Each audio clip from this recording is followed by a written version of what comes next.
tirer des présages d'événements extérieurs et elle comporte beaucoup plus de variété que la divination interne.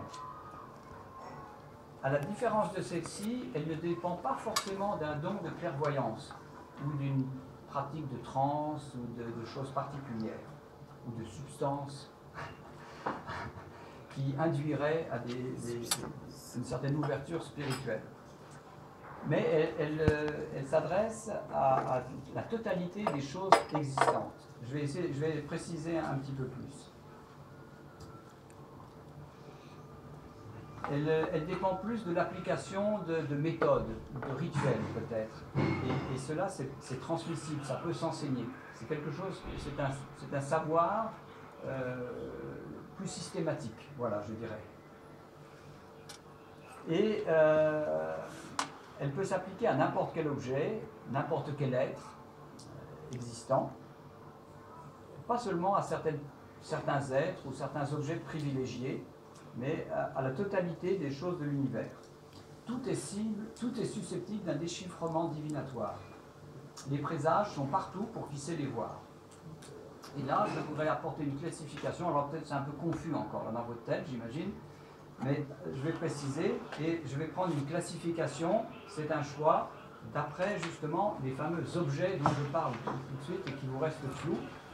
Et j'ai défini une dizaine de catégories principales. De catégories de phénomènes divinatoires. Là, vous allez voir, ça va vous parler.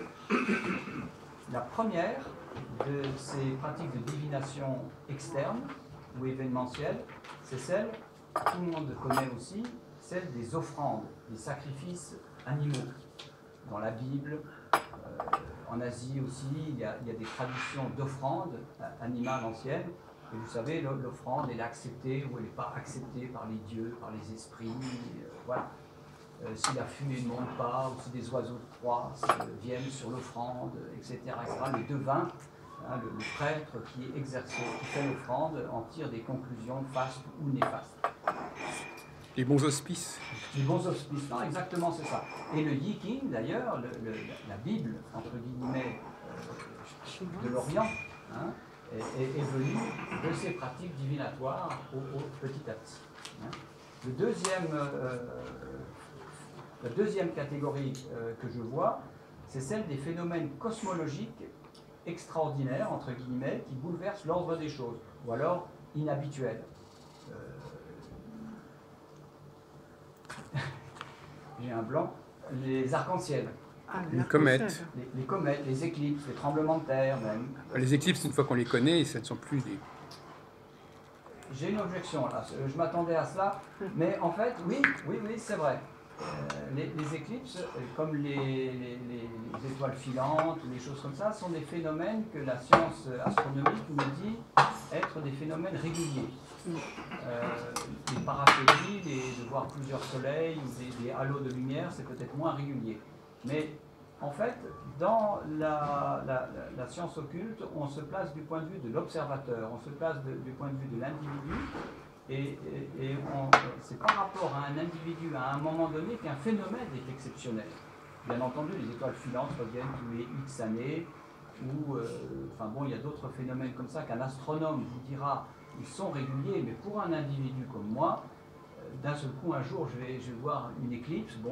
Pour moi, cette éclipse, dans ce sens du présage, va avoir une signification particulière.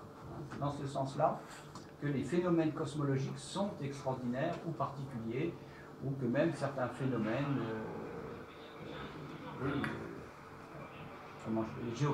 géologiques peuvent aussi avoir des significations. Le troisième événement, ce sont les éléments mêmes, l'air, le feu, l'eau, la terre, desquels on dégage une symbolique élémentaire, applicable à des formes de divination. J'y reviendrai un peu tout à l'heure. En Asie, c'est très très développé, c'est ce que l'on appelle Oaheng en chinois, c'est la théorie des 5 éléments. Et avec le yin et le yang, ils en ont tiré toute une philosophie complexe qui est différente de celle du viking et qui est utilisée dans des formes de divination. On avait cela un petit peu en Occident jusqu'au XVIe, XVIIe siècle, et puis c'est un petit peu disparu. Hein, les humeurs, d'après les 4 éléments, on en tirait toute une psychologie, tout, bon. Puis c'est un petit peu mis de côté. Alors qu'en Asie, même encore aujourd'hui, cette forme de vision des choses est toujours très très développée. Le 4e aspect, ce sont les astres, et bien entendu l'astrologie, dont on a quelques représentants ici. Hein, voilà. Là. Voilà. Un 6e aspect, ce sont les plantes et les minéraux. Moi, je La sais à symbolique, 4. la symbolique des formes, des couleurs, hein, tout ce qui a trait aux plantes. Au 5e, tu as dit quoi au 5e? 5e, j'ai passé le 5e, en effet. Ah. Merci. Je me suis mis dans les dents. Le 5e, c'est ce qui touche aux animaux. Et dont les oiseaux, je donnerai 2-3 exemples après. Là, je vais essayer de définir brièvement tout ça, et puis on ne va pas s'attarder parce que c'est vaste. Les animaux, et particulièrement les oiseaux, dans la divination, avaient une grosse importance. En très bref, il ne nous en reste dans la pensée occidentale que les contes de Perrault, que les fables de La Fontaine, et peut-être les Dides au Moyen-Âge, on avait les fables de Goupil, etc. Le roman de renard. Le roman de renard, voilà, etc. C'est des survivances de toute cette tradition populaire, de l'attachement, de l'importance du monde animal dans la vie humaine, et que tous ces animaux étaient porteurs de messages du monde spirituel, représentaient le monde des esprits, où était la manifestation de l'esprit, etc. etc. Hein, un peu lié au chamanisme. Voilà. On avait ça beaucoup en Europe, ça a disparu plus tôt qu'en Asie. En Asie, dans certains mêmes pays d'Asie ou d'Afrique, c'est encore très très vivace. J'ai dit ensuite les plantes et les minéraux, symboliques des couleurs particulièrement par rapport aux minéraux. On a l'aspect justement des rencontres. Et alors rencontres, c'est tout ce qui a trait à des événements, mais qui sont liés à l'aspect spatio-temporel. C'est-à-dire, c'est un événement qui se produit le matin, ou une rencontre qui peut se produire le matin ou le soir. Quelque chose qui vient de la droite ou qui vient de la gauche, qui vient du ciel ou qui vient d'en bas, etc. etc. C'est spatio-temporel. Et par rapport à cette situation spatio-temporelle, on vient en tirer aussi tout un pronostic, un petit peu. Et d'ailleurs, ce que je vous disais tout à l'heure, araignée du matin, chagrin, araignée du soir, espoir. Ben, C'est vrai. 8e, il y a les nombres, qui méritent une attention particulière, car ils sont la base de la compréhension du symbolisme en général, symbolisme qui sera l'objet du prochain Café Destin, avec Yves à ma gauche. Voilà. Et 9e, on a la physiognomonie, hein, qui comprenait l'étude du visage, mais aussi des lignes de la main, Du front. du front, merci, voilà, tous ces développements-là font aussi partie d'un aspect de cette divination extérieure. Et puis en dernier, en 10e, alors je ne sais pas si j'ai essayé d'être exhaustif, mais enfin bon, en tout cas c'est les grandes lignes. En 10e, il y a tout ce qui concerne les jeux en général, qui ne sont pas si anodins que ça. Combinaison de figures artificielles, comme les jeux de cartes, par exemple le tarot, hein, et d'autres peut-être, on pourrait ranger là-dedans, la géomancie, voilà. Les coquillages, oui, les osselets peut-être à une époque aussi, voilà. Dans le monde romain, on utilisait beaucoup les dés aussi, à la limite, pour se ranger. Ah, Le travail d'animaux, justement, je le rangerais plutôt dans la première, dans ce qui était les offrandes, dont s'est développée d'ailleurs toute la philosophie chinoise du Yiking par derrière, qui est venue vraiment de sacrifices animaux. On jetait certains des ossements au feu, et d'après les craquelures, ce n'était pas propre aux Chinois, hein, toutes les civilisations avaient les mêmes recherches de signes, on cherchait un peu les augures, hein, fastes ou néfastes, par rapport au sacrifice animal qui avait été fait, et à travers certains ossements ou autres, on en tirait des conclusions. Voilà. Deux points importants,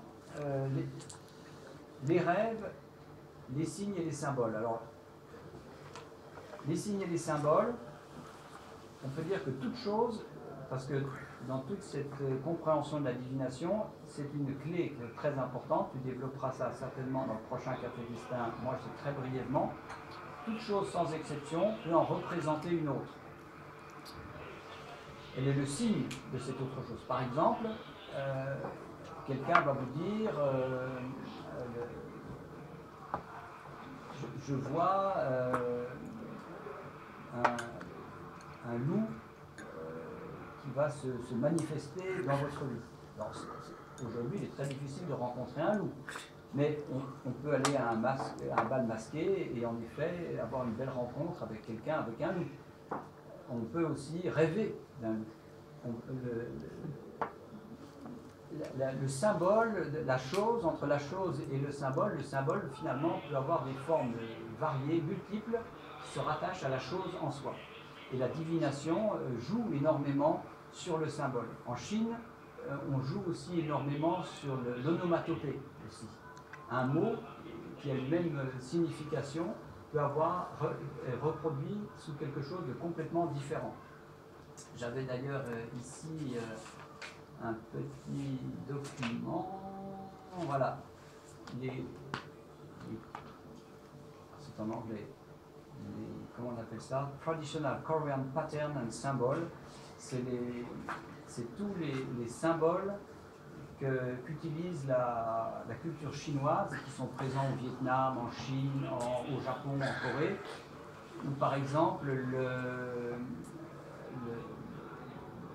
hibou, de par sa prononciation, va pouvoir avoir une signification, la chauve-souris va avoir une signification du bonheur, par exemple, parce que par prononciation, c'est une onomatopée. Donc on va multiplier le symbole par l'onomatopée à beaucoup d'autres éléments du réel. Et donc ils ont, en Asie, c'est toujours très très vivace, une richesse de symbolique énorme comme ça, et la divination utilise beaucoup ce jeu entre des noms, des sons, des images, des symboles. C'est très très très riche. Donc les symboles reposent sur la loi des correspondances. Et Baudelaire, d'ailleurs, il a un très très beau poème que je vais vous lire sur ce thème, sur cette loi universelle. La nature est un temple où de vivants piliers laissent parfois sortir de confuses paroles. L'homme y passe à travers des forêts de symboles qu'il observe avec des regards familiers, comme de longs échos qui de loin se confondent. Dans une ténébreuse et profonde unité, vaste comme la nuit et comme la clarté, les parfums, les couleurs et les sons se répondent. Donc, très beau poème qui illustre bien cette idée de la symbolique qui est utilisée dans toutes les sciences occultes, particulièrement dans la divination. La destinée s'incarne dans des signes à travers lesquels, par le jeu des correspondances symboliques, nous pouvons lire la réponse à la question que nous posons, ou l'attitude que nous devons adopter. En substituant à la chose que nous prenons pour point de départ ces différents équivalents symboliques, nous finissons par rencontrer celui qui a un rapport à notre situation et qui nous fournit la réponse attendue. Rien n'est plus simple, rien n'offre plus de liberté à l'imagination que les symboles, et en même temps, rien n'est plus complexe. Et tout le travail du grand psychanalyste Jung a été en grande partie d'ailleurs une recherche de toute sa vie sur cette recherche des symboles, toute la richesse qu'il pouvait apporter pour l'exploration de l'âme humaine et pour aider l'homme justement dans ce chemin d'accomplissement personnel. Non ? Donc c'est loin d'être quelque chose de simple. Et les travaux de Jung, je pense, sont une bonne porte d'entrée pour avancer dans ce domaine-là. Parce que lui, il a beaucoup recherché dans l'occultisme traditionnel, aussi bien que dans la pensée asiatique.